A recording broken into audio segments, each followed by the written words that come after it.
Welcome to the Alien Probe Podcast. Today we're going to continue the report of Unidentified Flying Objects, a book by Edward J. Ruppelt. Joining me again is Dr. Bill. Bill, how's it going? Hey, what's going on? How was your week? Oh, I had the week off. Went to Vegas with the kid's 21st birthday. Transition. We're doing that. I worked in the backyard, putting the roof on my pergola. Did a corrugated roof. Hopefully, it won't blow off in strong winds. There's a way you can put it as like a. Have you ever put corrugated roof on? There's like a template thing that they screw into. Okay, yeah, I'm thinking about the old sort of the plasticky. It's what it is, type. but it's clear. Okay. Yeah, this one's clear, so you can see through. Okay. Although it'll fill with leaves in probably 20 minutes, but yeah. Blow it off. Well, it wouldn't survive the winds where you are. We had some pretty good windstorms lately, and I don't know. I don't know if it's going to be able to survive even the wind we get here, but I did my best. We'll see how it goes. Anybody has to live there. Yeah, here you do have to be a little wind aware. So it's like when a hurricane season comes on, you need to make sure there's nothing in your yard that can fly up and fly through your windows, like lawn chairs or furniture or anything. Actually, I have a picnic table that I flip over upside down to make it less aerodynamic. Yeah. Hey, so we're going to pick up on Chapter 4 on the green fireballs, but should we talk about the New York Times article that came out about the... What's that? Current events. Current events with the New York Times article that came out about the report that's supposed to come out in June. So did you get a chance to look at that? Or yes. So are we going to get, is this going to be more of a non-information? Yes. That's exactly what it is. It looks just like the 1950s, just like we're talking about with this book. When I was saying that, I think last time that we talked, it's like it's deja vu all over again. So I made some comments and circled some things on this article from the New York Times, and this is from the New York Times on June 3rd with the title, U.S. finds no evidence of alien technology in flying objects, but can't rule it out either. Yeah, that is just like...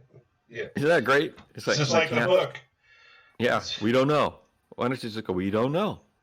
They go, American intelligence officials have found no evidence that aerial Navy pilots in recent years are alien spacecraft. And I want to know, how do you determine that something isn't something?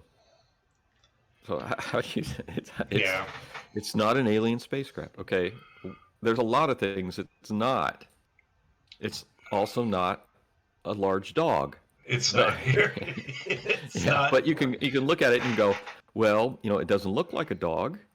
It doesn't bark like a dog. We know it's not a dog. So so they know what alien spacecraft look like. Right. And they look at these things and they go, no, that's not one of them. Yeah, they never see. Yeah, and again, we see these things in the sky, and nobody's able to put their hand on it. And I think that's the big. One of the problems. I would say the big problem, but it's. Well, I'll talk about that. As I found an article by Jacques Vallée in the Journal of Scientific Exploration, which is actually, you can look at a lot of these. Not this one. This is an older article, but the journal, you can look at it free online, where he talks about 10 cases or 12 cases where they've had samples supposedly from flying saucers and they've been analyzed. I'll talk about that in a minute, but I wanted to look at this article some more on the UFO, the New York Times article. Okay. And they said, just to hit some highlights, the report determined that a vast majority of more than 120 incidents over the past 2 decades did not originate from any military or other advanced U.S. government technology. Now, this is just like in the 1950s, and this is the results from like the Roberts report, which we'll get to with this book at some point that we're talking about. That is about the only conclusive finding in the classified report. We get to see the unclassified version, which will be released by Congress on June 25th, which will present few other firm conclusions. Senior officials briefed on the intelligence concede that the very ambiguity of the findings meant the government could not definitely rule out theories that the phenomena observed by military pilots might be alien spacecraft. So they say that it's not, and they say that it is. Might be. It could Or be. what? Could be. Could be. We can't say one. They can't say one way or another. Now, Jacques Vallée, he's the Close Encounter. He's that guy. Close Encounter of the Third Kind. He was an advisor, and he played a part in the movie. Just I know we mentioned this before. Yeah, he's the guy that was in the movie Close Encounters of the Third Kind. He's the French guy. That character, the French guy in the movie, is based on Jacques Vallée, who is a Silicon Valley VC, and he has been spending decades sort of exploring the idea of UFOs or that. And he actually published an article because we've talked about there's no physical evidence. So he published an article where I think with 10 cases of, the article has 10 cases where they talk about finding material that was supposedly, blebbed out of flying saucers.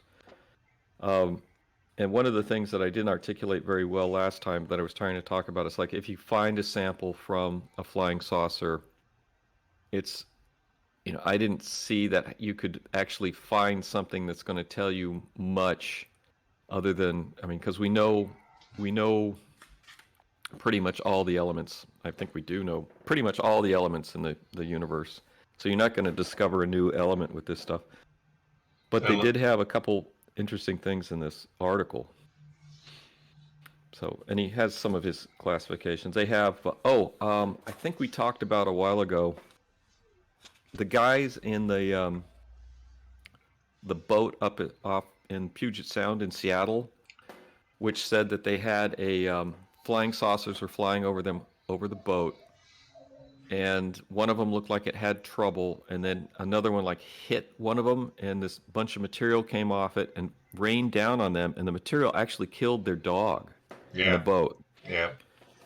And it was the material from the dam, whatever, the saucer with the problem was spewing out. It said it was spewing out some sort of metal. Yeah, and they were saying that the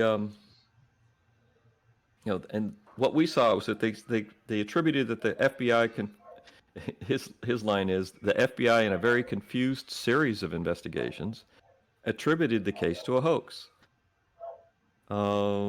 Analysis of the fragments show them to be from slag, Tacoma slag mill. Yeah. So, what's interesting about? Remember when I brought to your house in Oakland? I go, look what I found! It's whatever. And we threw it weird piece of slag in your fireplace. Hey, what will happen if we throw it in the fireplace? Well, it just kind of lit up and did nothing. But where did I was you all find excited. That? It was in Placerville in an abandoned train track that I was having my mufflers done on my old Dodge. And, and you're walking around? And I'll just wander around because it was kind of interesting.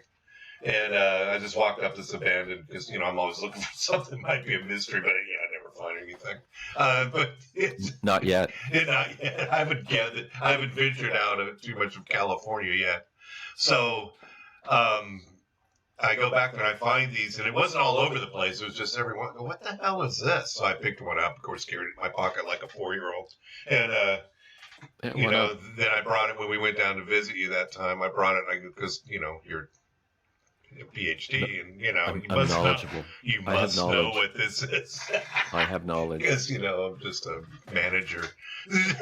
So we decided it was slag, or you figured that out pretty quickly. I was all excited, but it wasn't alien anything. Yeah, it just looked like something that fell off a train that was hauling something. Yeah, it was. But Jacques Vallée says about he would actually say that this case about the material falling on these fishermen Um, he sort of would say it's not necessarily a hoax. He's not saying it is. He's saying that it's not necessarily a hoax. What Which killed I the find dog? What killed the dog if nothing happened? I don't know what psychopath And would kill the their boat guy. dog Yeah, for a hoax. yeah, I mean, who would do that? not someone I'd like very much because I'm a big dog person. Anybody who's grown up and has dogs can't do that. So I put that as a question mark as it might not be a hoax. It's sort of a silly thing, but I think it's valid. I would say that it might not be a hoax because, I mean, unless these guys are psychopaths, nobody in their right mind can kill their dog, can kill their pet. Yeah, I don't really understand how that whole thing. Didn't they admit it or something? Well, of course, the Air Force said they did. There talks about it, but it's let's see, what's he say here? Aluminum, manganese. The material was analyzed: aluminum, manganese, copper, manganese, silver, nickel, lead, strontium, and chromium. Traces of silver, tin, cadmium reported. Initially sent the samples to Ray Palmer, who was a writer with Arnold. Only after Kenneth Reserve published a story. In their opinion, it is only after Kenneth Arnold's observation of it that they changed to involve for the purpose of this, we will keep this week something in the present list, but it's clear no firm conclusion can be drawn from the reported facts. So I don't know. That one I would just put as a question mark. There seems to be some weird issues with it. And this was a very early event. The date on that is June 21, 1947. Yeah, the Kenneth Arnold, you mentioned that I always apologize because Kenneth Arnold's like every other episode. That's the Mount Rainier, the original sighting that coined the phrase flying saucer. Is that guy? Yeah, and he actually wrote a book that you can get online. It's he put his story out there on the weird tabloid type. I don't know if that's something that the Air Force brought out. That's one of the criticisms of it. Is one of the things from the Arnold story is I was always puzzled that he was flying around. A Marine Corps transport had gone down, so he figured he was a pilot. He was out there, and he figured he would just go out and help look for it. And then he saw these flying saucers. And when he got back to the airport, he was swamped by reporters, and I was always like, well, why is he? Where did the reporters come from? And then I realized the reporters came from. They were there to cover the transport crash with the Marines on it. So the reporters were all over the area at that point. And then he wrote up his article in a magazine, Fate magazine, which is an article that talks about psychic stuff and all sorts of other strange things. So that led a aura of, in many people's eyes, disbelief. He's also written a book, which, like I said, you can get it online for free.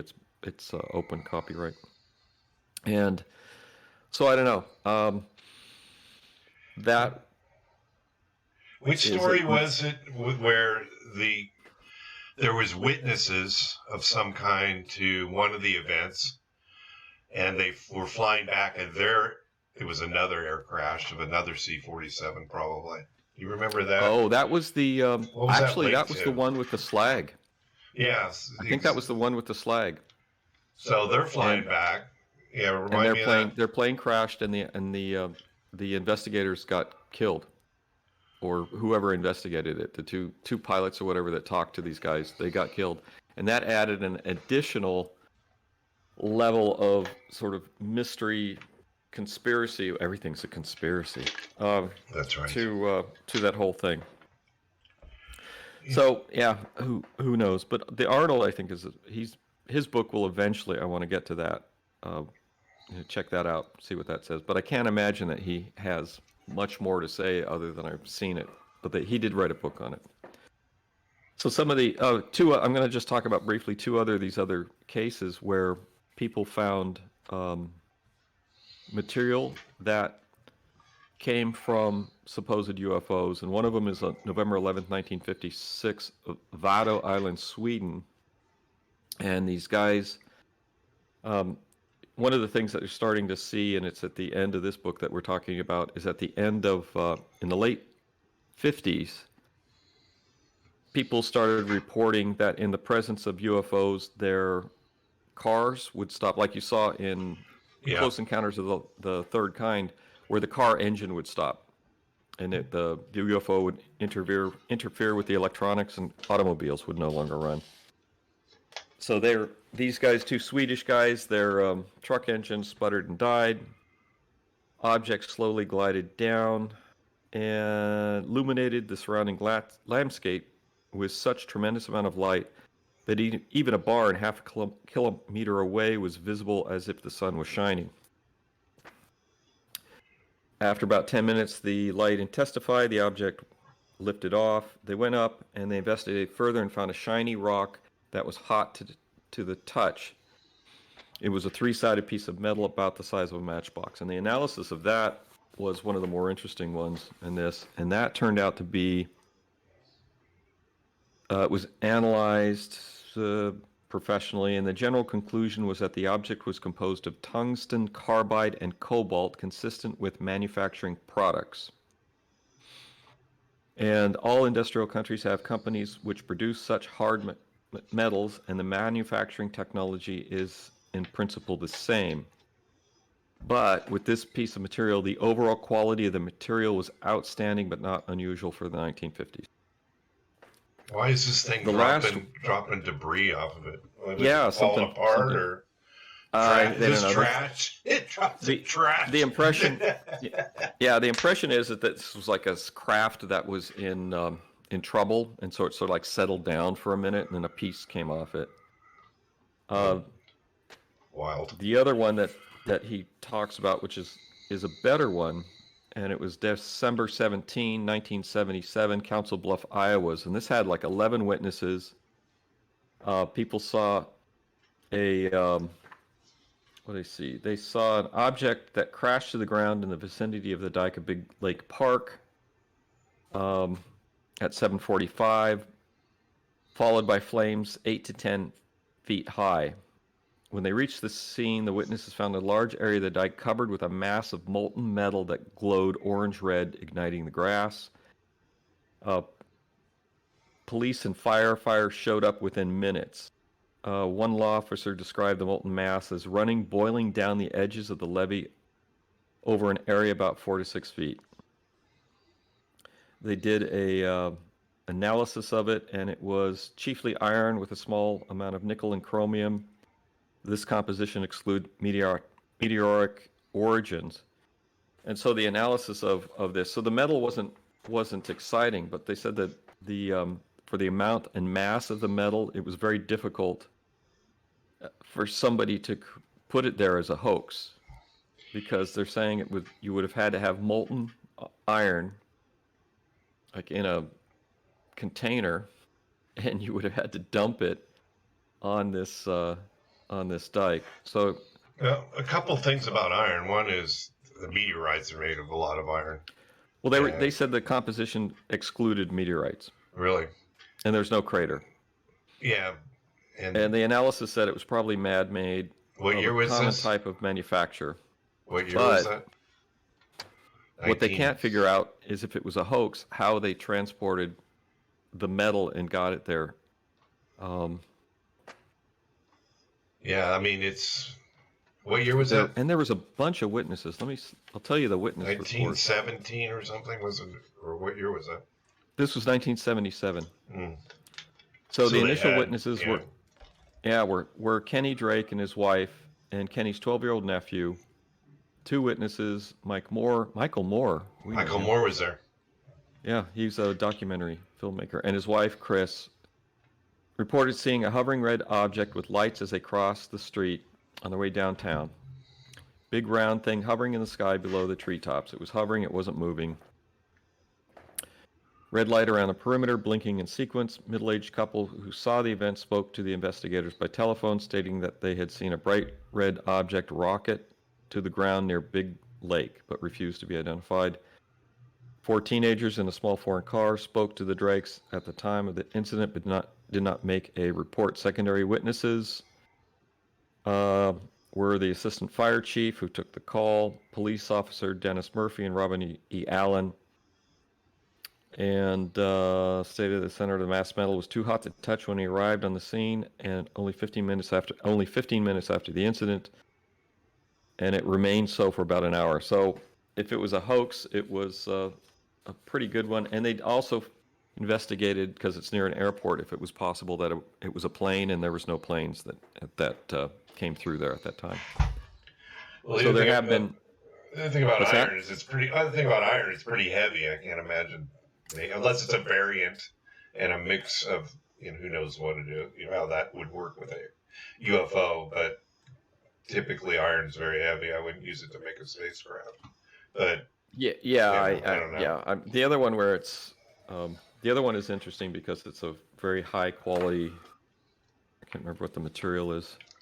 High quality tungsten, carbide, and cobalt. That seems more likely for like a spacecraft. Yeah. The iron, they speculate in the article, maybe it's used for a, I don't know, some sort of weird mechanical some part of process. It, some piece of it, or something, whatever. Yeah. That's interesting, though. But that I just wanted to say, because there have been, so these are reports of people actually finding stuff supposedly from. Well, where's Jacques' boxes of UFO parts? What's that? Didn't Jacques Vallée have? Did he say he had? Boxes? He had some parts that he's taken to Stanford, I guess, recently in the last few years. Yeah, I don't know. I haven't seen anything else. But like I was saying before, if you find something and you analyze it, this is, I think, what you're going to find. You're going to find it's a metal. Yeah, right. It's going to be made of different elements. But it may not tell you anything. I mean, like I said, the most intriguing one is the tungsten carbide cobalt one, which seems like, okay, that could be from an aircraft. And the iron is just weird. And that one's intriguing because if it was a hoax, it's somebody put a hell of a lot of effort into it. Because if there was an object to be seen, you needed a balloon or something. You need to have a cauldron with liquid iron in it that you could dump. Yeah. So if it was a hoax, it was a very elaborate and a very well-planned one. Well, if it was found later, they could check for element 115. That's the Bob Lazar, the one that Bob Lazar discovered. But I think 77 was a little early, 79 or whatever it was, a little early to determine that, because that was before Lazar's exploits, I think, anyway. Or, thereabouts. But I don't know. It sounds intriguing. I mean, but Vallée's, I'm still back with, where's it? So he had it analyzed at Stanford, and we don't know what happened. I don't know. That was mentioned in that documentary Phenomenon, that they was doing some sort of analysis, and I haven't seen anything since. But I think they also did with the guy at Stanford, the alien baby, which was, and that turned out to be human. The DNA was human. And they're thinking it was just some sort of strange ritual, South American ritual, or mutant children or something. So, there's a couple more things. We're looking to see, it just seems like the only real evidence we have is video. Vallée's got his stuff and everything, and he believes that that's spacecraft junk, but it's like. Well, there's some video, and then there's the video from the military, and lots of people have pictures, and if we get to it at some point, we'll talk about the Gulf Breeze sightings, and that supposedly has. Yeah, we're never getting there. That supposedly has good photographs, but we'll see. I want to, like I said, we'll get through that, and then there's the self-published book by the reporter that debunked it. So it'll be interesting to see how valid his debunking is. There was something I saw the other day that was interesting. So I told you about the Corso, the after the Roswell book. Yes, that's the one where you had me get yesterday. Yeah, you got it. I got it on my iPad, and you just picked it up. Yeah, we got it on Kindle. Got it on Kindle this time, so they can't lose it. Oh, by the way, I have an update on the book that never arrived. It did arrive. It actually did arrive yesterday, All with right, cool. one problem: it's not the book I ordered. It's it's it's God. communicating with animals It's did you order the wrong book or they sent you the wrong they book? sent me the wrong book. I didn't order that. Oh, And okay. it's a Okay, yeah. paperback. So It's deal a with it. paperback. What's that? It's a paperback too. I don't typically Oh, order paperbacks. that's nuts. That's just nuts. So we get the wife sent up state mail, trying to get it resolved. I just said I just want to cancel. She says, she goes, we'll put a note in there that it's we want a refund and we'll send it back to you. And I go, don't offer to send it back. Just say we want our refund. If they want it back, they can tell us. Did you you bought it through Amazon? Yeah. So it's just probably. I sent you what I do. It's worked for me, and they're usually very helpful. Yeah, this is something to be fixed. And then the other book, I told you where to find the other book for less, and you'll get it sooner. Yeah, it's that's crazy. I wanted that one too. But you sent me that book anyway, right? I think I got a copy of it. No, I can't remember what the name of it is now. I'll send you a link if you want to buy it. Yeah, that would be good. But you're going to have to register with the site. Okay. I'll send you a link for the not the register with the site thing though. I feel about that. Yeah, it's Open Skies, Closed Minds by Nick Pope. I think we have plenty of time to get to it because I'm looking at the level of information that you've got set up for me coming up. Yeah, I will I'll send you a link. Thank you. Are we almost ready to roll into the book, sir? Oh, we're never getting back to that book. But yeah, I want to... Well, if you got something else, keep it rolling. No, I want to... let's talk about this article in the New York Times. So, okay. Let's see. So they went on, and this is all like the 1954 again with Project Blue Book. Everything, we're back to where we were again. 70 years in the past. We've time traveled. The final report will also include a classified annex. While the annex will not contain any evidence concluding that the phenomena are alien spacecraft, the officials acknowledged that the fact that it would remain off limits to the public was likely to continue to fuel speculation that the government had secret data about alien visitations to Earth.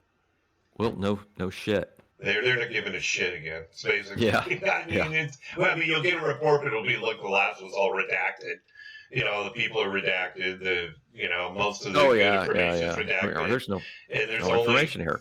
Basically, the only words left are and, is, are. And they didn't even refine it. They didn't even do his, her.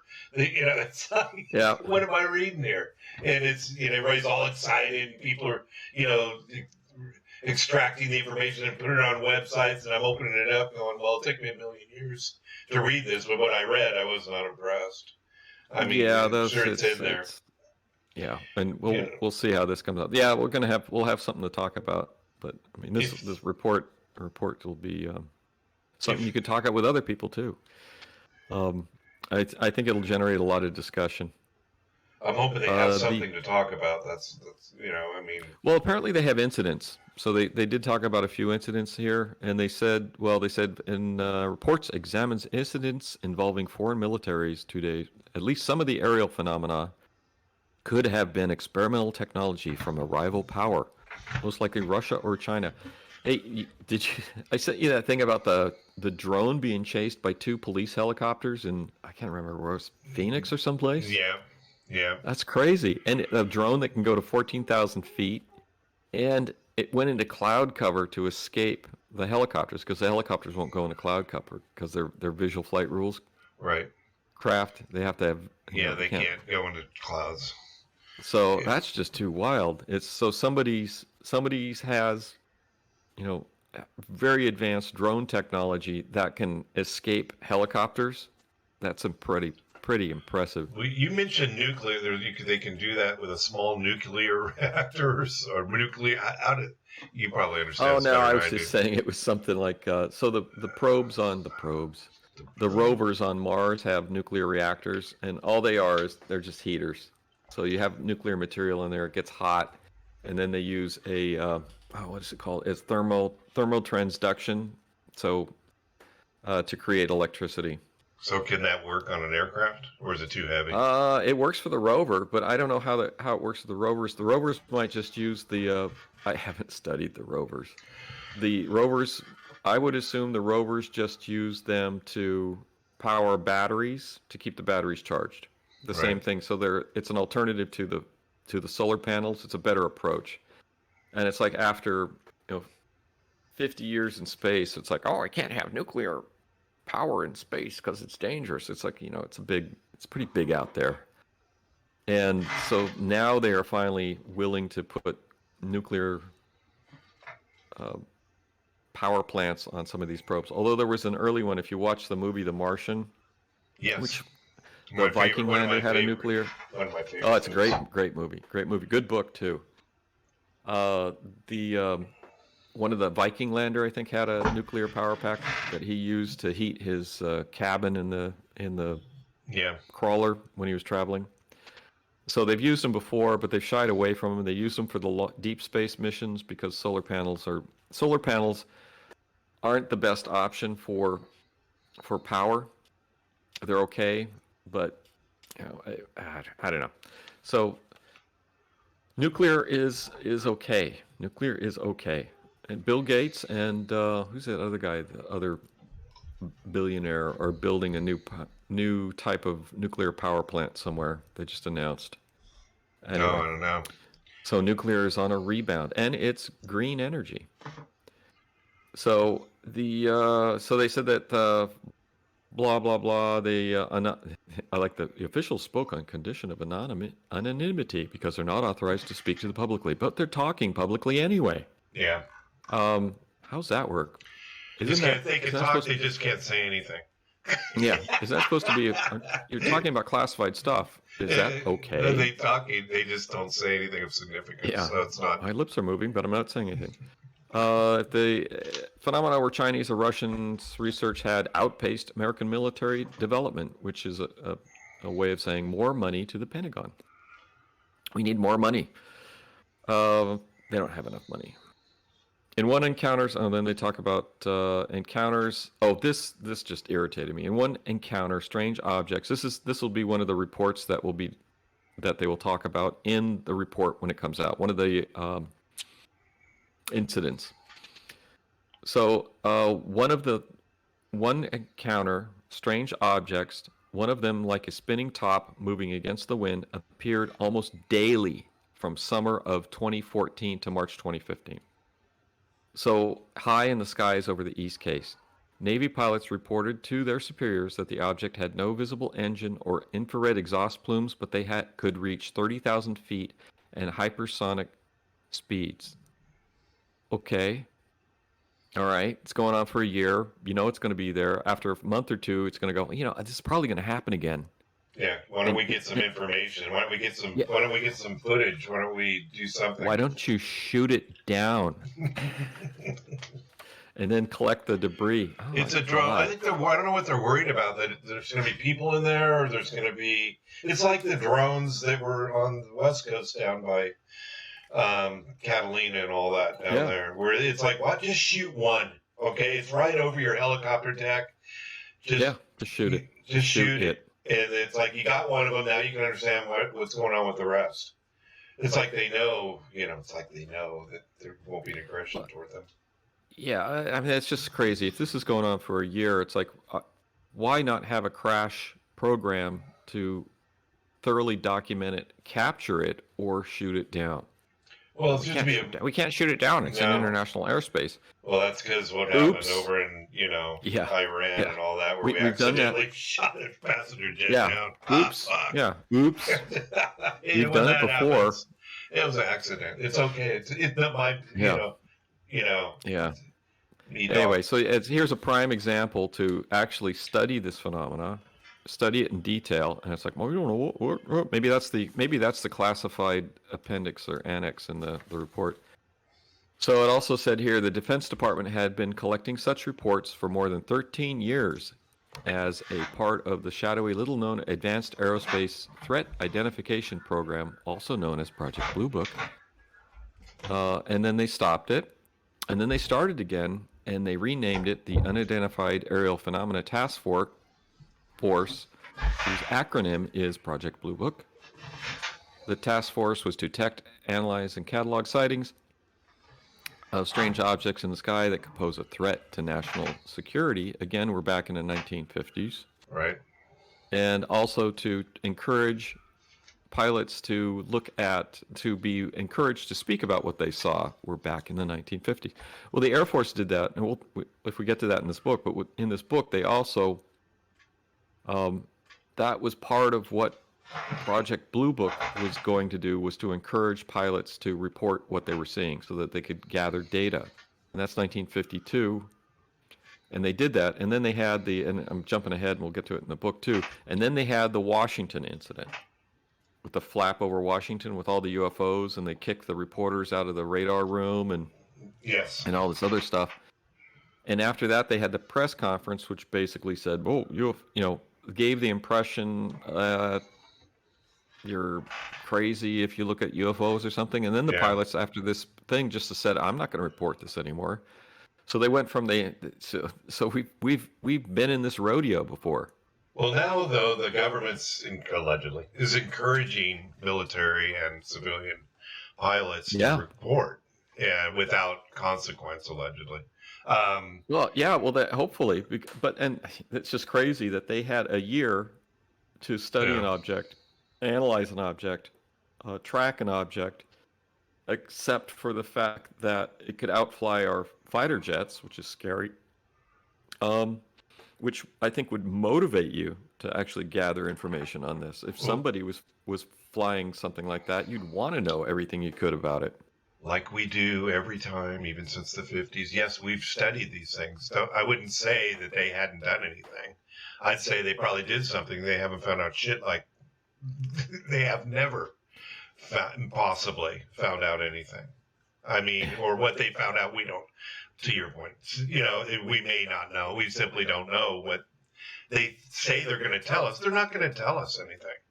I mean, they're afraid that there's, this War of the Worlds thing. I mean, it's going to, if we let it out, what the truth is, hey, there's really aliens, there's really UFOs, these are real. I mean, we're already saying with these gun cameras and things that we're, getting the Tic Tac UFOs. We're already saying this thing moved from here to here at hypersonic speed. We're admitting that. Nobody's freaking out yet over that because really we haven't. It's a picture, we haven't put our hand on the thing. I think once we open up, we pull the curtain back, and we show that UFO sitting there, and maybe a couple dead aliens. That's when the shit's going to hit the fan, really. I mean, I think we're ready to accept it. You and I are ready. Is everybody ready? I don't know. I mean, I don't understand why people would get upset. It's like, I think most people... The religious community's not going to like it. I don't think the religious people are really going to care. Yeah. I mean, it's like, so that's just, there's a bigger universe out there, and why would they care? Well, because... we don't want to get into the religious aspect of it, but it's kind of like, what is God? So we're not Adam and Eve didn't pop down. And believe me, I have I don't want to insult anybody, but how are we really from? Because really, the theory is that we were put here. You know what I mean? Well, why couldn't other people be put other places? Yes, I agree. Universe. I agree. They could be. What's the difference? It's you have an omnipotent but it's not God, being, Bill. But they didn't create us. It's an omnipotent being that's doing this throughout the universe. Fear. That's the fear out there. I think. I don't know that. I mean. I don't want to insult anybody with my lack of religious background. So. Yeah, I honestly don't think it's that big a deal. I don't think either, a lot of people would embrace it. Most people, majority of people. I agree with you, but the government doesn't feel the same way as we do. They think there's going to be a problem of some kind because they're paranoid. Well, they're also good at solving problems. They're paid to be paranoid. So it's kind of like that's their job. That's a big part of their job. It's an important part of their job. But I agree with you. Maybe it's not going to be a big deal. I'm not saying it's going to be a big deal, but I believe that's part of the concern. Is that okay? I know there's a big what is a big study that we're not going to know about is how they're going to prepare, how they're preparing for the reaction when we find out the reality. This is something that's being discussed behind closed doors. Okay, we know that this is happening.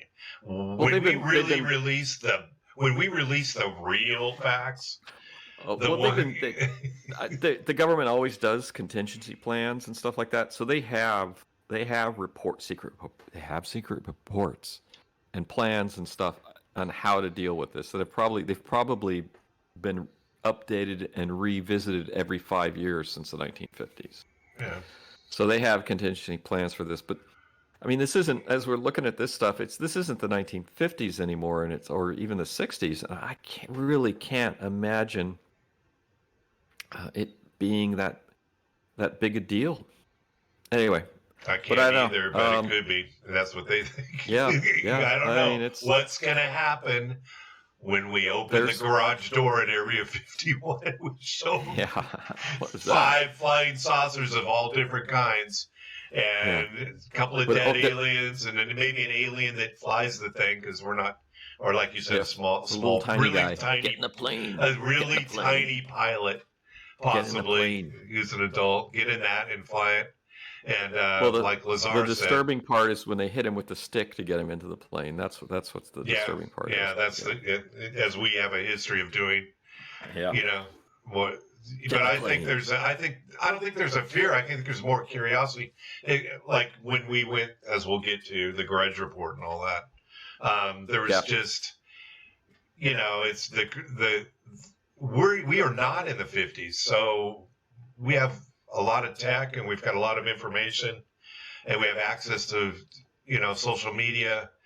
I mean, if this thing's happening, they're not crashing anywhere where a guy with a camera in his camera phone is, documenting this. So that's what's curious, that they're out there and nothing's, I mean, could the government, you take a picture with your camera phone and immediately you get it so fast that you can't get it on Facebook. And that the government wipes it from your phone? The government wipes it and then closes your Facebook account. That's actually a really good app to have where you can remotely wipe your stuff from your phone. That would sell well, where people would go, oh, my wife has my phone. Yeah. She's looking at my text messages. Oh shit, abort. Abort mission. Wipe all files clean. Are you sure?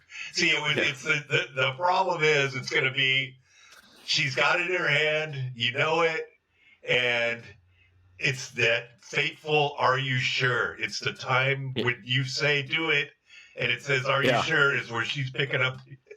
They need to eliminate that. Are you sure? Because that's a lot of valuable seconds that you'll need. That's too much time. Way too much time. This is therein lies the problem. You have too much time to do it. One of the things I talked about that I just found out. I'm looking at this stuff and I can't believe the volume of material out there on UFOs.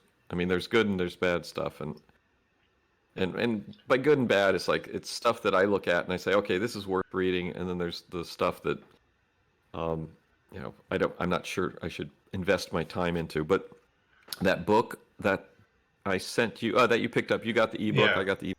Yeah. On the something after Roswell, I gotta look. And so one of the things that's interesting about that book, and this bugs the hell out of me when they do this, when the media does this. Where is it? I don't have it. It's gone. Oh, here it is. It's The Day After Roswell. Yeah. By Colonel Philip. Give me the Philip something. It's the guy we think we know, but we're not sure. It's the Colonel Philip the name J. Corso, retired. Colonel Philip yeah, J. the name Corso. is familiar. And then on Wikipedia, they got a really awful picture of him. And that's nice. he looks drunk. He looks like he's at dinner and he's drunk. Oh, so this guy had a big career in the military, and he says he's the guy that I guess took care of the aftermath of the Roswell crash. Oh, So this book was published, and then of course he died like a year later, as they all do. And yes, they all do. they all do. So I don't know how he died. He was heart attacked He was after he heart published it. attacked. And Suicided. so the Guardian, which is a newspaper in the UK, when I was researching this, has a list of the top 10 hoax books from, I don't know, in the world or something. And some of them are like old poetry things. Who cares? And one of them is the Hitler diaries. Remember that years ago, the guy came out and said, I have his diaries, and it was a big hoax. Yep. And then there was another one that was Howard Hughes's biography. Remember that when that came out? That was like a big deal. And that was years and years. And that was a hoax. And then they have this guy's book. And I'm like looking at it. And the only reason that they say, all these other ones have, the writers acknowledged it was a hoax. And, there's research that shows it was a hoax and all this other stuff. And the only reason that this was a hoax is because Senator Strom Thurmond wrote the foreword to this guy's book, but he didn't know it was about UFOs. So after the book came out, Thurmond was like, "Oh, I didn't know it was about UFOs," and I don't know, and the wheels are off the wagon. So that's the reason that they're saying it's a hoax. They're not giving any evidence for it. They're going, "Oh, he just misled the senator." So it's a massive hoax book. Well, and my question is, why is it on this list? I mean, that's not evidence of anything. It's a hoax by Major General Smith of the Pentagon. He declared it a hoax. Yeah, I don't know. Yeah, it's just like that's not evidence that it's a hoax. All it is it's an opinion. So I don't know if it's true or not. Have we determined? Okay, the guy that wrote it. Did we do any? I looked him up. I mean, the guy was. I mean, he had a long and lengthy career in the military. Was he in the Air Force? And he was involved in a lot of things. One of the notable things that he did was he testified in front of the committee to that the U.S. had left a lot of POWs in Vietnam. There were hundreds of POWs that were left in Vietnam, and this was in McCain. Senator McCain was in charge of the committee. Senator McCain's like, "Fuck you," so in his usual style. And he's like, shut up. I love and Java James. Plain spoken. So this guy's like, was saying there was POWs left and, testified to it. So I don't know. The guy looks pretty legit.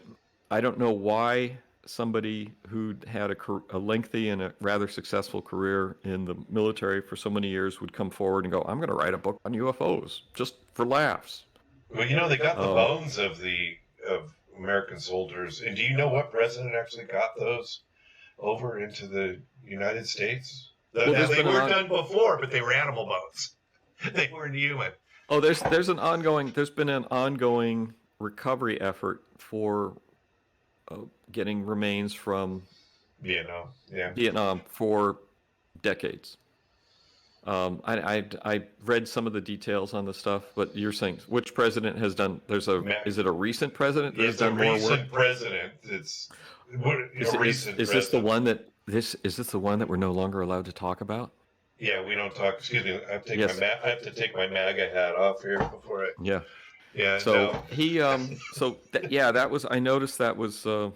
I'd seen that, and they'd had returns of like hundreds of remains under. And they were actual human bones instead of before other presidencies have gotten horse bones and whatever. But there's a story I heard. I mean, there has been an ongoing process of recovering remains from Vietnam. It's been going on for decades, and I don't know all the details because I haven't looked at this stuff for years, but I do know under the president who cannot be named, there were hundreds of remains that were were brought forward and released, which was just shows that he did it diplomatically. He was an excellent president. You're not allowed to say president, even though you're not even allowed to say The president, right? former person who The former person's head of the United States. We can't states name, of some we can't say, some sort who we can't name. we could just name him by. We're not going to do it, but you can say his whoever last he was. name. I mean, some guy. I can't remember who. I don't remember. Mr. This guy. I don't remember who he is. I don't even know. You know, in a year. I tried to look him up on Wikipedia, and he wasn't there. He was. I don't know. I don't know. I had a paper Wikipedia, and his face was there. Then the next day, I opened the same one, and it was gone. I don't know how they even did that. It's gone. Yeah, I don't know. I don't know who you. What are you talking about? Stop this crazy talk. I know we're not supposed. I know we're not doing politics. What is this? Conspiracy? We're conspiracy. No more. No more. You know, we're talking about UFOs. None of this. No politics. Fake politics stuff. Yeah. So anyway, hey, we're let's talk about. We got about 10 minutes left. So yeah, let's talk about green fireballs. So let's get some green fireballs out of the way. So I finally did my homework, and now we never got to it. Well, we'll do it. We're going to do this again. We're going to get through this. We're going to do this book. Green fireballs. So what are they? So what? The green fireballs. I mean. Around September 1954 is kind of when they started, but there was, a crew of airline crew. They saw a blinding green fireball the size of the moon. It streaked across Colorado and southern New Mexico. Most of these were happening in the same area, like you were just saying. Although they did have them overseas too, right? I don't remember. I mean, there's some things in this book that you've picked up that I haven't picked up, like the aircraft on the beach. Yeah. The flying wing on the beach. Yeah. And I had to go back and look in the book, and I was like, I don't remember reading that. And then I covered it really well when you brought it up. Very good. Yeah, I did a good job. It's kind of like when you said, "Did you read that?" I'm like, "Yeah." Of course I did. I'm looking at it now. Looking at it now. Yeah. But that I was like, I didn't remember that, and I did once I looked at it, and it's like, the question is, how did that thing get on the beach? Yeah, that's what I want to know. And then to get off the topic even more, we're never going to get this chapter done. That's fine. Go ahead. I have picked up. Where is it? I picked up from eBay aircraft recognition for the ground observer, which apparently was a big deal in the 50s, and they talk about it in this book. And I picked this up for $8, and it's got a bunch of aircraft, like the silhouettes and photographs to identify it. But I was flipping through it, and one of the things is that there's several fighter aircraft that are triangles, like the Vulcan, which I can see right here, right? And that struck me because I didn't know that we had. And they're almost solid triangles, and then there's the Javelin. I guess Britain liked the triangle shapes. Yeah. So I thought that was intriguing. And then it has anyway. But they talk about this in the book. The Ground Observer Corps was recruited for trying to revitalize the Project Bluebook to identify UFOs or sight UFOs and stuff. Okay, let's go back to green fireballs. So yeah, they saw them. They would go level. They said, everybody thought, well, they're meteorites, but the way they traveled. They were flat. They flew flat. Yeah. So and the Dr. La Paz, who was a professor at a local university. He said the trajectories, he says they were not meteors or meteorites. His argument was derived from the fact that he gained after many days of research working with the Air Force intelligence team. He stuck to the points. The trajectories were too flat, the color was too green, and he couldn't locate fragments, even though he found the spots where they should have hit the Earth if they were meteorites. Apparently this guy was really good at tracking taking information from meteorite sightings and tracking their impact location and recovering fragments. You know how rich we could be if we could do that today? Well, we could do that today. I have a feeling that there's some really smart people out there that do that for a living. Yeah, I think we need to do that. We're very good at it. Yeah. Yeah, it's but La Paz was interviewed by Ruppelt, right? I mean, he finally got in with him, and Yeah. No, he was. He was. Yeah, he was very. They spent. I think it seems like they spent considerable time interviewing him and talking to him. so these things are headed right for in a couple of accounts that I recall from the book. The thing, and it would glow three different colors. It was green and orange and blue or The whatever it is, and it would head right for the airliners, and one airliner made a course correction, went into a tight turn, and the thing just kind of, it didn't really hang with him. It just kind of blew by.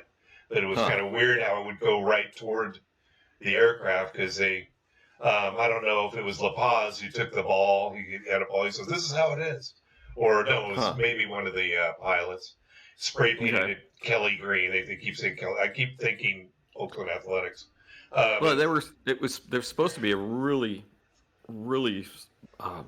bright green on these things, which is unusual, very unusual. Yeah, and he says you take this ball from 100 feet and you throw it right at, and he goes, "That's what it looks like. It's just this thing's flying right by." But then the things would like die out. They would. I guess. I mean that happens with meteorites. But the thing that was anyway. But La Paz. I mean, I know one of the things. Project Blue Book. The people they decided that it was a natural phenomenon, and they turned it over to some sort of research agency in the government. The Air Force has an agency for researching natural phenomena, aerial phenomena, which I never knew about. And so apparently they had some sort of conference, and La Paz was each point, blah, blah, blah. So then he says, "What is La Paz?" So I asked La Paz what he thought they were. He weighed the question for a few seconds. Then he said that all he cared to say was that he didn't think that they were a natural phenomena and thought maybe one would hit the Earth and the mystery would be solved. He hoped that they were a natural phenomena. I thought that was an interesting response. Yeah. I don't want to be aliens. These happened twice. The green fireballs is well, they went on for some time because it was real and so many people saw it. They went on for quite some time. I mean, it wasn't like it was a couple of incidents. I mean, it was like, they were going on. Yeah. It was, C-47 Transport saw it. Pioneer Airlines saw it. These things were just going on, and it's like, well, what is you kind of think, like, what's the purpose? I mean, or is this something that something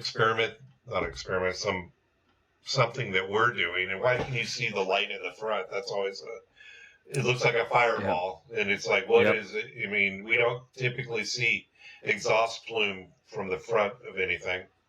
So the green fireballs, I thought that the green fireballs were really an interesting sort of story. And they had, Ruppelt met with people, I guess, at lunch at Los Alamos Laboratory, and he was talking to people there. And he said the people that he was talking to had been doing a lot of serious thinking, and that they had a theory. They thought their theory was that the green fireballs could be some type of unmanned test vehicle that was being projected into our atmosphere from a spaceship hovering several hundred miles above Earth.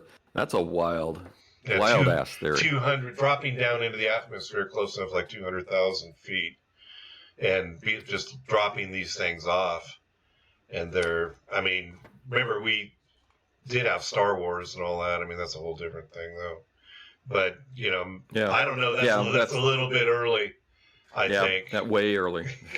Star Wars was 1980s. Well, good. Yeah. Anyway, this chapter sort of wraps up Project Sign. Yeah. And he says a new look at UFOs was officially acknowledged. A new look in UFOs was officially acknowledged February 11th, 1949.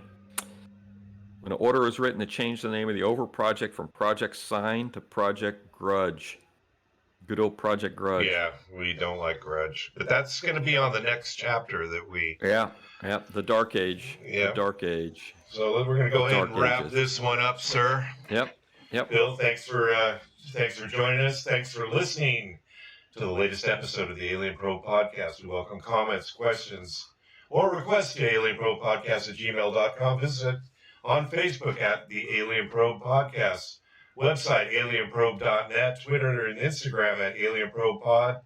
Find us on Spotify, Apple, and Google Podcasts, as long as you can find it on any podcast platform. Now, catch us on YouTube. Thanks for all of you listening to the mysterious missing 5 solder children that we released on YouTube recently, and it had a great response. So thank you very much, all. Thanks, Dr. Bill. We'll catch you next time. All right.